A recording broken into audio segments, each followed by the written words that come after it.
आप देखते होंगे उन्होंने कहा था कि सरकार बनते ही हम युवाओं को 5 लाख नौकरी प्रत्येक साल देने का काम करेंगे। आज तक किसी को नौकरी नहीं मिली। कुछ ऐसे जनप्रतिनिधि भी है जिनके पास अगर युवा पहुंचते हैं तो कहते हैं कि रोजगार देना उनका काम नहीं है। काम नहीं है, लेकिन उनको पहल करना काम है, क्योंकि आपने भी चुनावी घोषणा पत्र में ये कहा था, आपकी सरकार ने भी ये कहा। बेरमो विधानसभा से टिकट के रेस में कई दिग्गज भी मैदान में देखे जा रहे हैं, जिनमें से एक आप भी है। तो खुद को आप कितना मजबूत मानते हैं टिकट के रेस? भारतीय जनता पार्टी बेरमो विधानसभा से जीतेगी। एनडीए का प्रत्याशी जो भी होगा वो जीतेंगे, क्योंकि यहाँ पे जानते हैं कि यह यहाँ का समुचित विकास और ये सिर्फ एनडीए ही कर सकती है, भारतीय जनता पार्टी ही कर सकती है। जो विधायक है बेरमो विधानसभा के, वो अभी इन दिनों जो है जगह जगह रिपोर्ट कार्ड भी दे रहे हैं लोगों को, जनता के बीच जो है अपने योजनाओं का रिपोर्ट कार्ड लोगों के बीच दे रहे हैं। तो इस पर क्या कहेंगे आप? उन्होंने कहा था कि मैं यहाँ से विधायक बनता हूँ और मेरे जो पिता का जो अधूरा कार्य है मैं सबसे पहले उसको पूरा करने का काम करूँगा। आप देखे होंगे कि दर्जनों अस्पताल जो बन के करोड़ों करोड़ की लागत से इस बेरमो विधानसभा क्षेत्र के कई गांव में आज बन के खंडर में तब्दील हो गए हैं। आज उसमें कोई उन्होंने कार्रवाई नहीं की, न चालू कराने हेतु न कोई उसमें पहल हुआ है। नमस्कार, आप देख रहे हैं बेरमो टुडे। मैं हूं अफरोज़ आलम। झारखंड विधानसभा चुनाव से पहले झारखंड में राजनीतिक सरगर्मियां तेज हो चुकी है। बेरमो की फिजाओं में भी चुनावी रंग दिखने लगा है। इस वक्त हमारे साथ बात करने के लिए भाजपा के वरीय नेता लक्ष्मण नायक जी मौजूद हैं, जो कि भाजपा से बेरमो विधानसभा के टिकट की दावेदारी कर रहे हैं। तो चलिए उनसे बात करते हैं। सबसे पहले आपका बहुत बहुत स्वागत है। चलिए, आपके सभी दर्शकों को मैं अपनी ओर से जोहार, नमस्कार। बेरमो विधानसभा के टिकट के दावेदारी में आपको भी देखा जा रहा है। ऐसा है, भारतीय जनता पार्टी का मैं एक सिपाही हूँ और पार्टी ने जो जिम्मेदारी मुझे दी है, मैं ईमानदारी पूर्वक अपना पार्टी का जो भी निर्देश प्राप्त हुआ है उस पर मैं काम करने का प्रयास किया हूँ। और रही बात, ऐसा देखा जा रहा है, मैं भी एक पार्टी का साधारण कार्यकर्ता हूँ। अगर पार्टी को लगेगी कि भाई इनको चुनाव लड़ाना है तो निश्चित तौर पर मैं चुनाव लड़ूंगा। और रही बात 2019 में, मैं भी पार्टी के छोटा सा कार्यकर्ता, साधारण कार्यकर्ता था। पार्टी का निर्देश हुआ कि आपको विधानसभा 2019 में गोमिया विधानसभा से चुनाव लड़ना है, वो भी अंतिम समय पर। जब आजसू और भाजपा का गठबंधन टूटा तो पार्टी का निर्देश हुआ, उस निर्देश के अनुरूप हम लोग चुनाव लड़े भी। और पार्टी का अगर जो भी आदेश होगा, जो भारतीय जनता पार्टी का जो सच्चा सिपाही है, निश्चित तौर पर वो उनकी बातों को सर्वोपरि मानते हुए वो काम करते हैं और उनको निभाने का काम करते हैं। बेरमो विधानसभा से टिकट के रेस में कई दिग्गज भी मैदान में देखे जा रहे हैं, जिनमें से एक आप भी है। तो खुद को आप कितना मजबूत मानते हैं टिकट के रेस में? ऐसा है, भारतीय जनता पार्टी में एक लोकतांत्रिक पार्टी है। भारतीय जनता पार्टी में कोई चीज़ पहले से फिक्स नहीं होता है। भारतीय जनता पार्टी एक ऐसा पार्टी है जो एक छोटा सा कार्यकर्ता भी किसी संवैधानिक पद पर जा सकता है। अन्य पार्टियों में ऐसा नहीं है। अन्य पार्टी में तो आप देख रहे हैं, जिस विधानसभा की बात कर रहे हैं वहाँ तो फिक्स है कि एक ही व्यक्ति वहाँ के कांग्रेस के उम्मीदवार होंगे। लेकिन भारतीय जनता पार्टी है ऐसा एक लोकतांत्रिक पार्टी है जिसमें एक छोटा से लेकर बड़ा कार्यकर्ता सब सोच सकते हैं कि मैं भी ऐसा हो सकता है। और जब पार्टी का ने किसी एक नाम पर जब मोहर लग जाती है तो सब मिलकर उनको जिताने का काम करते हैं। ऐसा ही बीजेपी में ही संभव है। वर्तमान जो विधायक है बेरमो विधानसभा के, वो अभी इन दिनों जो है जगह जगह रिपोर्ट कार्ड भी दे रहे हैं लोगों को, जनता के बीच जो है अपने योजनाओं का रिपोर्ट कार्ड लोगों के बीच दे रहे हैं। तो इस पर क्या कहेंगे आप? जैसा कि आज हम लोग के बीच में स्वर्गीय राजेंद्र प्रसाद सिंह जी नहीं रहे, 2019 में यहाँ की बेरमो की जनता ने उनको जनादेश देने का काम किया था। और जनादेश देने के बाद 1 साल के बाद उनकी निधन हो गई। और निधन होने के बाद उन्हीं का कार्यकाल को पूरा करने के लिए उनके पुत्र अनूप सिंह जी को पूरा कार्यकाल पूरा करने के लिए यहाँ की जनता ने जनादेश दिया है।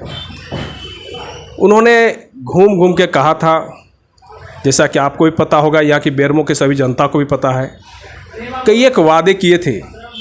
मुझे नहीं लगता कि कोई वादा उन्होंने अभी तक पूरा किया है। मैं 1-2 बात उदाहरण में देना चाहूँगा।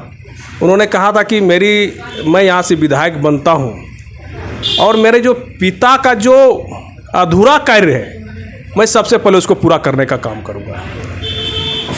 आप देखे होंगे कि दर्जनों अस्पताल जो बन के करोड़ों करोड़ की लागत से इस बेरमो विधानसभा क्षेत्र के कई एक गाँव में आज बन के खंडर में तब्दील हो गए हैं।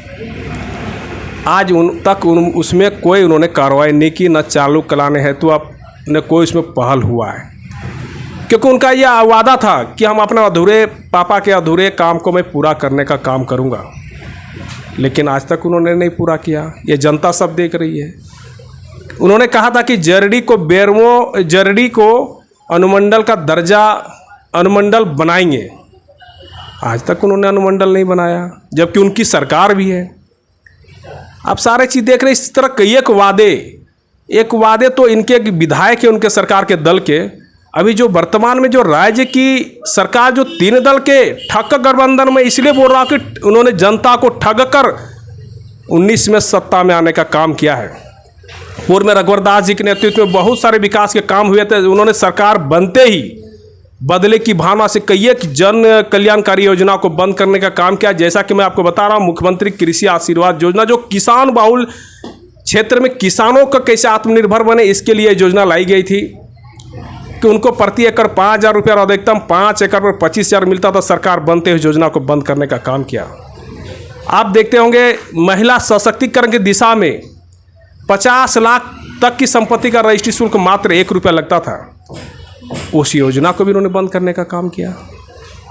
इस तरह आप देखते होंगे हेमंत सोरेन जी बहुत सभी क्षेत्र में, चाहे वो युवा हो, किसान हो, महिला हो, आदिवासी हो, मूलवासी हो, सभी वर्ग को ठगने का काम किया है। आप लगभग आज 5 साल पूरा होने की स्थिति में है। आप देखते होंगे उन्होंने कहा था कि सरकार बनते ही हम युवाओं को 5 लाख नौकरी प्रत्येक साल देने का काम करेंगे।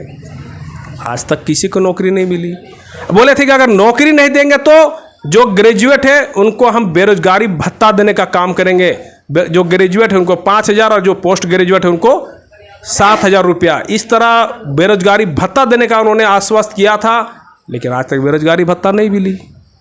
आप देखे होंगे तो मैं आपके चैनल के माध्यम से पूरे बेरमो विधानसभा से पूरे झारखंड के सभी युवाओं से अपील करना चाहूँगा, आग्रह करना चाहूँगा कि जब उनके दल के लोग वोट मांगने आए तो आप निश्चित तौर पर वो जो चुनावी घोषणा पत्र में ये वादे किए थे उनको याद दिलाने का काम करें। क्योंकि आप 5,000 का ही मैं मान के चलता हूँ तो 1 साल में 60,000 होता है और 5 साल में 3 लाख रुपया प्रत्येक झारखंड युवाओं का कर्जदार है हेमंत सोरेन जी। आज और जो अगर मान ली बात किया जाए पोस्ट ग्रेजुएट का लेकर तो 7,000 तो 1284 और 5 साल में 4,20,000 वो कर्जदार है प्रत्येक युवाओं का, झारखंड के युवाओं का। अच्छा, मैया सम्मान योजना एक चल रही है अभी झारखंड में, जिसको लेकर महिलाएं काफ़ी उत्सुक दिख रही है। महिलाओं में एक खुशी की लहर देखने को मिल रही है। भाजपा मैया सम्मान योजना को लेकर जो है न्यायालय तक पहुंची है, तो आखिर क्यों ऐसा है? मैं थोड़ा सा उस बात को फिर से दोहरा देना चाह रहा हूँ। मैं पूरे झारखंड के युवाओं से कहना चाहूँगा कि आपने इस तरह के झूठे आश्वासन देकर सत्ता आई और अभी तक कोई वादे उन्होंने पूरा नहीं किया। मैं फिर से आपकी जनता, आपके चैनल के माध्यम से तमाम युवा साथियों, उनके अभिभावक से भी आग्रह करेंगे, उनकी माताओं बहनों से आग्रह करेंगे कि जब उनके दल के लोग वोट मांगने जाए तो पहले बोले मुझे 3 लाख दो, 4,20,000 दो, जो उन्होंने अपने चुनावी घोषणा पत्र में कहा था, तब आप वोट की बात करेंगे। क्योंकि आपने सिर्फ मुझे ठगने का काम किया है और अपनी तिजोरी भरने का काम किया। राज्य की जनता को उन्होंने कोई चिंता उनको नहीं है। अब रह गई मैया सम्मान योजना, तो भैया 5 साल में आपने क्यों नहीं जो वादे किए थे पूरे किए? अब जब अंतिम समय है, आप जान रहे हैं कि जितना उनका बजट, जितना उनका भुगतान होगा उतना राज्य का बजट नहीं है। तो कहीं ना कहीं इस तरह के लोगों को भ्रमित करने का काम क्या, माताओं बहनों को भी भ्रमित करने का काम क्या? 5 साल तो उन्होंने ठगा ही, अब अंतिम समय भी ठगने का एक रूप ले लिया कि 1 बार मिलेगा, 2 बार मिलेगा, उनके बाद आपको मिलना नहीं है। पहले तो सर्वर डाउन, तो ये डाउन, पंचायत सचिव जाओ, धान रोपने का समय था, धान का रोपने का काम छोड़कर हमारी माताएं बहनें रात दिन घूम रही थी कि भाई हमको इस पैसा 1000 रुपये मिलेगा। हमको लगता है उनसे ज़्यादा उनको फोटो कॉपी कराने में और उनसे ज़्यादा आपको पंचायत सचिवालय और उनके चक्कर लगाने में उससे ज़्यादा उन्होंने खर्चा कर दिया। यह सिर्फ ये जो राज्य की सरकार है, यह सिर्फ लोगों को ठगने का काम की है, यह सिर्फ राज्य में लूट की सरकार है। आप अखबार में जब पढ़ते हैं रात दिन लूट, हत्या, बलात्कार, ये तो आम हो गई इस सरकार में। तो आप आने वाला दिन एक एक जनता, एक एक युवा आज इसका जवाब देने को तैयार है। और विशेष करके क्योंकि युवा विधायक हैं यहाँ श्रीमान अनूप सिंह जी, तो उनको भी आज जिस तरह की अपने बहुत सारे वादे किए थे कि अगर मैं ये काम नहीं करूँगा तो मैं और चुनाव नहीं लड़ूंगा, मैं राजनीति से संन्यास ले लूँगा, ऐसा ही हेमंत सोरेन जी ने कहा था कि मैं अगर वादे पूरा नहीं करूँगा, आपने अखबार कतरण भी पढ़ा होगा, सोशल मीडिया में भी आ रहा होगा कि मैं अगर ये वादा पूरा नहीं करता तो मैं राजनीति से संन्यास ले लूँगा। निश्चित तौर पर आपको संन्यास लेने का दिन आ गया। मैं आपको, आपकी जनता और नहीं लेते हैं तो राज्य की जनता इस बार संन्यास दिलाने के लिए कोई कसर नहीं छोड़ेगी। अच्छा, लगातार भाजपा में अन्य दलों के नेताओं का सदस्यता ग्रहण कराया जा रहा है। चंपाई सोरेन है, लोबिन हेम्ब्रम है, ऐसे कई नेताओं को जो है भाजपा जो है अन्य दल से भाजपा में शामिल कर रही है। तो जो पुराने कार्यकर्ता, पुराना नेता, उनको कैसे मौका मिलेगा? ऐसा है, देश ही नहीं विश्व की सबसे बड़ी भारतीय जनता पार्टी है और भारतीय जनता पार्टी में ही भाई केंद्रीय नेतृत्व है, उनकी सोच होगी कि सबका साथ, सबका सहयोग चाहिए, तभी हमारा राज्य का भला हो सकेगा। तो इसी निमित्त कई एक पुराने कार्यकर्ता जो हमारे बीच में आ रहे हैं, पुराने नेता हम बीच में आ रहे हैं, निश्चित रूप से हम लोग सब स्वागत करते हैं उनका। और स्वागत करके, क्योंकि जो अभी स्थिति है राज्य में, एक एक व्यक्ति चाहता है कि भाजपा की सरकार बने तभी राज्य का विकास संभव है। आज ये एक एक व्यक्ति के मन में, क्योंकि 5 साल जिस तरह रघुवर दास जी के सरकार के कार्यकाल को भी उन्होंने देखा और अभी वर्तमान में हेमंत सोरेन जी का भी कार्यकाल को लोग तुलना कर रहे हैं दोनों में, तो ये सोचता है इससे तो अच्छा भाई हेमंत सोरेन, रघुवर दास जी की सरकार थी जो इस तरह का विकास इन्होंने खींचा है। लेकिन तो ये जनता तय कर रही है, तुलना कर रही है। तो आने वाले दिन में निश्चित तौर पर अभी सरकार का सुबह साफ होने जा रहा है और आने वाले दिन में भाजपा की सरकार, भाजपा के नेतृत्व में सरकार बनेगी, तभी राज्य में डबल इंजन का जो सरकार है इस राज्य का चौतरफा विकास होगा और सभी का सम्मान बचेगा। अच्छा, कई चेहरे मुख्यमंत्री के दावेदार के रूप में देखे जा रहे हैं। जो पुराने चेहरे हैं बाबूलाल मरांडी जी, अर्जुन मुंडा जी, अब चंपाई सोरेन जी आ गए, तो क्या लगता है किनको आप देखते हैं कि वो मुख्यमंत्री के चेहरे के रूप में उनको आगे किया जाएगा, उन्हीं के नाम पे चुनाव लड़ा जाएगा? ऐसा है कि मैं तो एक छोटा सा साधारण कार्यकर्ता हूँ। अब रही बात, इतनी बड़ी बात आपने मुझे पूछ दिया तो ये मेरे से बाहर का चीज़ है। और रही बात इसमें पार्टी का जो केंद्रीय नेतृत्व जो फैसला लेते हैं वो केंद्रीय नेतृत्व सबको मान्य होता है बीजेपी में, और मुझे लगता है कि जो निर्णय लेंगे वो सबको मान्य होगा, बाकी केंद्रीय नेतृत्व का विषय है। जो लोकसभा चुनाव पार हुआ इस बार, बेरमो विधानसभा से आप चुनाव प्रभारी भी रहे हैं और आजसू और भाजपा का जो गठबंधन है उसकी जीत भी हुई है। तो इस बार जो विधानसभा चुनाव होना है इसमें जेबी केसेस फिर से आपका रहेगा, जो बेरमो विधानसभा में उनका परफॉर्मेंस अच्छा माना गया, तो कितना कठिन होगा आप लोगों का? क्योंकि जो लगातार जिस तरह से देखा जा रहा था कि भाजपा और कांग्रेस में हमेशा यहाँ टक्कर होते आ रही है, तो इस बार जेबी केसेस भी मैदान में, कितना कठिन होगा आप लोगों को?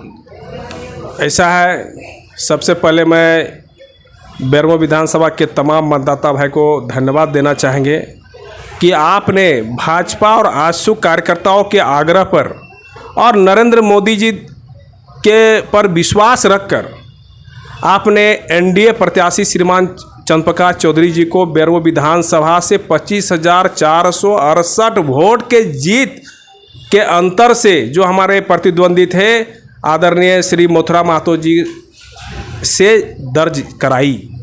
इसके लिए बेरमो विधानसभा के तमाम मतदाता से मैं धन्यवाद देना चाहूँगा कि आपने अपना मत देकर यहाँ पे जीत दिलाई और रह गई बात कि भाई पार्टियां तो बहुत सारी लड़ती है, लेकिन जीत इस बार काफ़ी अंतर से बेरमो विधानसभा में एनडीए के प्रत्याशी को भी है। तो मुझे लगता है कि इस बार फिर जैसा कि आप देख रहे हैं कि जनता में भी यह चर्चा है कि इस बार फिर भारतीय जनता पार्टी बेरमो विधानसभा से जीतेगी। एनडीए का प्रत्याशी जो भी होगा वो जीतेंगे, क्योंकि यहाँ पे जानते हैं कि यह यहाँ का समुचित विकास और ये सिर्फ एनडीए ही कर सकती है, ये भारतीय जनता पार्टी ही कर सकती है, ऐसा मुझे मानना है, ऐसा होगा ही। अच्छा, एक बार फिर आपसे ये हम लोग पूछना चाहेंगे कि टिकट के दावेदारी में आप मजबूत खुद को मानते हैं? मैं भारतीय जनता पार्टी का एक छोटा सा कार्यकर्ता हूँ। अगर भारतीय जनता पार्टी को लगेगा कि नहीं भाई इनको चुनाव लड़ाया जाए, तो निश्चित तौर पर एक कार्यकर्ता भारतीय जनता पार्टी का मजबूत है और भारतीय जनता पार्टी जिनको भी लड़ाएगी वो चुनाव जीतेंगी, इसमें कोई इफ बट नहीं है। अच्छा, किन मुद्दों को लेकर बेरमो विधानसभा में अगर आपको भाजपा टिकट देती है, प्रत्याशी बनाती है, तो किन मुद्दों को लेकर जो है चुनावी मैदान में आप उतरेंगे? सही कहा आपने। आप देख रहे हैं कि यहाँ पे बहुत सारे यहाँ पे मुद्दे हैं। सबसे बड़ा मुद्दा है रोजगार का। आप देख रहे बेरमो में बहुत सारे कल कारखाने हैं, सीसीएल है, डीवीसी है, कई एक जगह है जहाँ पे लोगों को रोजगार मिल सकता है। लेकिन यहाँ पे देख रहे हैं कि कुछ लोग सिर्फ अपने पॉकेट में रखने का काम किए, अपने लोगों के सिर्फ चिंता की। आम जो यहाँ पे बेरोजगार युवक उनकी चिंता नहीं है। निश्चित तौर पर यह रोजगार के मुद्दे पर भी इस पर पहल होगा। दूसरी बात, जो स्वास्थ्य संबंधित आप देखते होंगे बहुत सारे अस्पताल हैं। आज अस्पताल में सही से डॉक्टर नहीं बैठ पा रहे हैं, सही से दवाइयाँ उपलब्ध नहीं हो पा रही है। आज बहुत सारे मरीज आज दवा के चलते सही से इनको इलाज में मजबूर हो के वो प्राइवेट में जाना पसंद कर रहे हैं। तो ये सारी व्यवस्था को ठीक करने की ज़रूरत है। और पेयजल जो कहीं न कहीं बेरमो विधानसभा क्षेत्र और बहुत सारे ग्रामीण क्षेत्र हैं, कोलियरी क्षेत्र हैं, तो पेयजल के लिए भी जो पानी का शुद्ध पानी ये व्यवस्था करना, यह तमाम बहुत सारे मुद्दे हैं। कई एक जो शिक्षण संस्थान है जो बड़े बड़े यहाँ पे आना चाहिए, ये नहीं हो पाया, ये भी होना चाहिए। इस तरह कई एक मामले जो मुझे लगता है कि भारतीय जनता पार्टी के नेतृत्व में जो होगा, सरकार बनेगी और उनके नेतृत्व में ये सब सारा संभव हो पाएगा। अच्छा, जो भी नेता चुनाव लड़ते हैं, जब भी चुनाव होता है, चाहे लोकसभा चुनाव हो, विधानसभा चुनाव हो, रोज़गार एक बहुत बड़ा मुद्दा होता है। जैसा कि आपने अभी कहा भी है कि आप चुनाव लड़ते हैं, जीतते हैं तो रोज़गार के लिए काम करेंगे, लेकिन कुछ ऐसे जनप्रतिनिधि भी हैं जिनके पास अगर युवा पहुँचते हैं तो कहते हैं कि रोज़गार देना उनका काम नहीं है। निश्चित तौर पर आप जो प्रश्न किए हैं उनका काम नहीं है, लेकिन उनको पहल करना काम है, क्योंकि आपने भी चुनावी घोषणा पत्र में ये कहा था, आपकी सरकार ने भी ये कहा था। तो भैया जब आपकी सरकार ने चुनाव घोषणा पत्र में ये कहा था कि इतने हम नौकरी देंगे, नहीं तो भत्ता देंगे, नहीं दिया तो आप इस्तीफा दे देते। आप ये सब बात बोल के जनता को गुमराह करने का से नहीं चलेगा। एक एक जनता सब चीज़ टीवी हो, अखबार हो, सबके माध्यम से एक एक चीज़ जनता समझती है और जनता हम सबसे आगे है। तो आने वाला दिन जनता आपको इसका जवाब देगी, आपकी एक एक बात का जवाब शुद्ध सहित लौटाने का काम करेगा। आप इतना अच्छा बोल लेते हैं और काफ़ी शालीनता के साथ सारे सवालों का जवाब भी देते हैं। लोगों के पास अब जब पहुंचते हैं, लोगों का जो फीडबैक है, एक शांत स्वभाव के नेता के रूप में आपको देखा जाता है, एक लोकप्रिय भाजपा के नेता के रूप में भी आपको देखा जाता है। तो जब फील्ड में जाते हैं तो क्या लोग बोलते हैं कि आप इस बार चुनाव लड़िए? मैं तो कहा ना कि मुझे पार्टी ने एक बार मौका भी दिया, तो इस बार जो मेरा गोमिया विधानसभा क्षेत्र है, इस बार एनडीए में ये पहले से तय हो गया कि इस बार जो एनडीए के जो आजसू के प्रत्याशी उनको टिकट मिलना है। तो मुझे जो पार्टी का भी काम करना है, तो मैं जहाँ लोग बुलाते हैं मैं वहाँ जाता हूँ और वहाँ पार्टी का काम अपना मैं निस्वार्थ भाव से अपना कर रहा हूँ। अगर जनता को लगेगा और पार्टी को लगेगा तो निश्चित तौर पर मुझे यहाँ पे प्रत्याशी बनाएंगी, और प्रत्याशी अगर बनाते हैं तो जनता भी यहाँ पे आशीर्वाद देने का काम करेगा, क्योंकि हमने ईमानदारी से पार्टी का काम किया है और जनता के बीच में भी जाकर जो भी जिस तरह बन पड़े, मुझे भी जिला विसूत्री का झारखंड का जो सरकार था रघुवर दास के नेतृत्व, उसमें जिला विस्तृति का उपाध्यक्ष का भी दायित्व मिला था। और मैंने भी जो सरकार की योजनाएं हैं, चाहे वो केंद्र सरकार हो या राज्य सरकार हो, मैंने एक एक योजनाओं को जनता तक पहुंचाने में रात दिन मेहनत किया हूं। चाहे वो उज्ज्वला योजना का गैस हो, सभी माताओं बहनों को गैस देने का काम हो, शौचालय देने का काम हो, इस तरह की बहुत सारा तरह की सरकार की योजनाएं थी। और हम लोगों ने ईमानदारी से, हमारी पूरी टीम जो विस्तृति का प्रखंड से लेकर जिला स्तरीय तक टीम था, हम लोग सभी ने मिलकर उस योजनाओं को जनता का लाभ पहुंचाने का हम लोगों ने काम किया। तो निश्चित तौर पर यह कहीं न कहीं पार्टी को लाभ मिला है और लाभ मिलेगा। और आने वाला दिन में जो भी, मैं फिर कह रहा हूं कि मैं एक पार्टी का कार्यकर्ता हूं, अगर पार्टी किनको बनाएगी ये तो कोई नहीं कह सकता कि मैं यहाँ का प्रत्याशी होऊंगा, लेकिन जिनको बनाएगी उसको हम लोग सब मिलकर जिताने का काम करेंगे। अगर मुझे बनाती है तो निश्चित तौर पर हम लोग जीतेंगे, या यहाँ की जनता मुझे आशीर्वाद देगी, ऐसा मुझे भरोसा है। बहुत बहुत शुक्रिया। तो ये लक्ष्मण नायक जी है जो बेरमो विधानसभा से टिकट के रेस में है, और इनका कहना है कि अगर पार्टी इनको टिकट देती है तो मजबूती के साथ चुनाव लड़ेंगे और जीतेंगे भी। आप देख रहे थे बेरमो टुडे, मैं हूँ अफरोज़ आलम। धन्यवाद।